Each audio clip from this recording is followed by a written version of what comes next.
He was born into a humble family, but with wisdom and courage, he rose to become a military leader of a nation.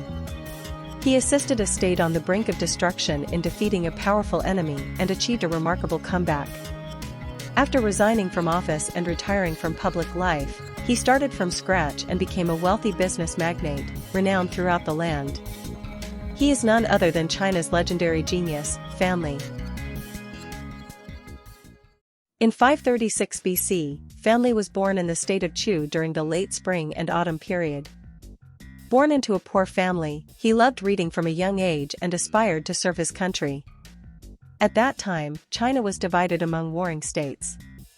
Although Chu was a powerful state, only nobles could hold office, leaving Fan, as a commoner, without any chance to become an official.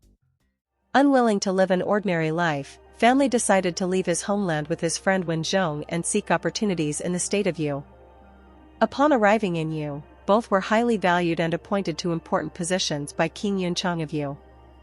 Under their assistance and governance, Yue gradually grew stronger. After Goujian passed away, his son Goujian ascended the throne. Young and impulsive, Goujian ignored Fan's advice and insisted on attacking the much stronger state of Wu, resulting in a devastating defeat that brought Yue to the brink of destruction. In the face of national crisis, Fan advised Goujian to endure the humiliation of slavery to seek forgiveness from King Fuchai of Wu, and he volunteered to accompany Goujian as a slave. Thus, the ruler and his minister were taken to the enemy state, where they were strictly monitored and forced to perform filthy and exhausting tasks like grooming horses and cleaning manure. This humiliating life lasted for 3 whole years. Their submissive and humble demeanor gradually made King Fuchai of Wu lower his guard, believing that they had completely surrendered.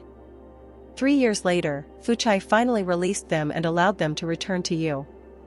After returning to Yue, Goujian began planning his revenge. Fan proposed many strategies for revenge, one of which was to present a beautiful woman to captivate the king of Wu. Thus, Fan began searching throughout the country for a woman of exceptional beauty. One day, he came across a young girl washing silk by the river and was stunned by her breathtaking beauty. It was said that her beauty was so enchanting that even the fish in the stream stopped swimming to gaze at her. Fan was captivated by her charm, but for the sake of his country's revenge, he suppressed his feelings of love. Xishe never imagined that as a village girl, she would become a weapon for national restoration. After being chosen, Fan arranged for experts to teach her etiquette and dance. Following 3 years of meticulous training, Xishe was sent to the state of Wu. As soon as she entered the Wu royal palace, Xishe immediately won the favor of King Fuchai. She enchanted Fuchai, leading him to indulge in endless feasting and pleasure, gradually losing his former ambition and neglecting state affairs. At the same time, she secretly transmitted information about Wu's movements, helping Yue gradually regain its strength. 20 years later, with the assistance of Fan and Wen Zhong, Goujian made a comeback and led the powerful Yue army to defeat Wu. Fuchai, overwhelmed by defeat, ultimately drew his sword and took his own life.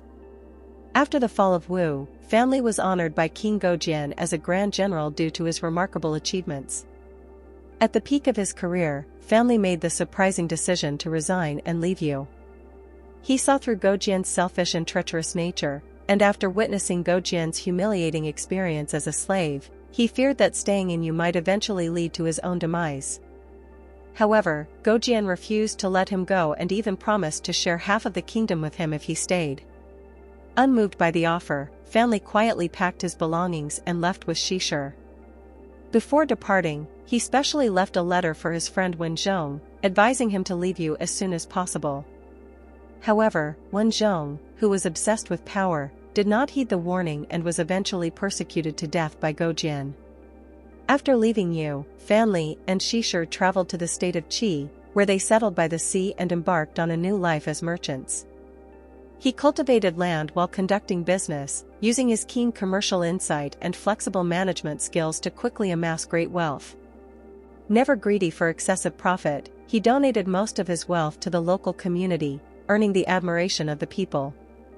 Eventually, his fame reached the king of Qi, who sincerely invited him to become the prime minister.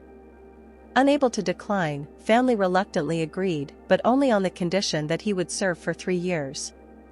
During those 3 years, he revitalized Qi's economy and strengthened the nation's power. When his term was up, the king was unwilling to let him leave. Once again, family decisively distributed his wealth among friends and neighbors before quietly departing with his family to another distant place. After leaving Qi, family arrived at a place called Taoyi. Taoyi was a bustling hub of commerce with well-connected trade routes, making it an ideal place for business.